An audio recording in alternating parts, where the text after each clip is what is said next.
Kondisi perekonomian yang melemah pada kuartal pertama tahun ini menyebabkan sejumlah sektor ikut mengalami imbas. Beberapa bank mencatat kenaikan non-performing loan atau kredit bermasalah sebagai dampak dari pelemahan ekonomi.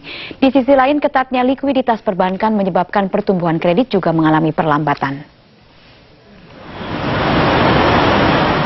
Ketua Umum Persatuan Bank Swasta Nasional Perbana Sigit Pramono mengatakan melambatnya pertumbuhan ekonomi di bawah 5% pada kuartal 1 tahun 2015 ini berdampak pada pertumbuhan kredit perbankan menjadi di bawah 15%. Penurunan kredit terjadi akibat perlambatan pertumbuhan di sejumlah sektor seperti sektor manufaktur dan otomotif.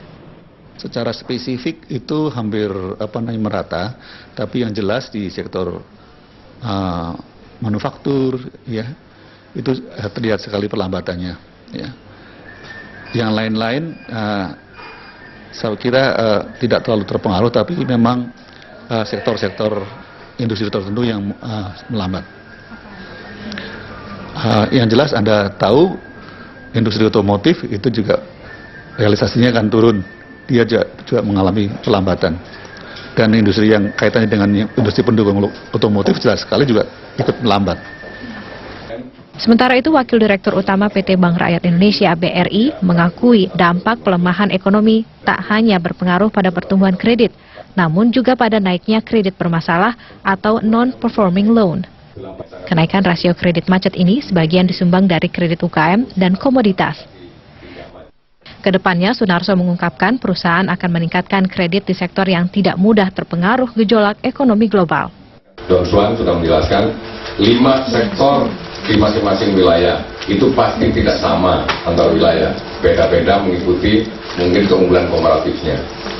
Jadi kalau kita bisa mendefinisikan 5 sektor di masing-masing wilayah sudah bagus, bisa aja sama.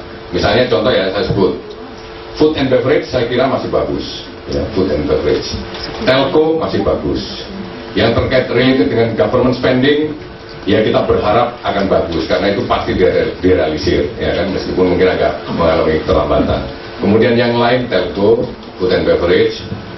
Untuk komoditi saya pikir yang terkait dengan palm oil masih oke ya.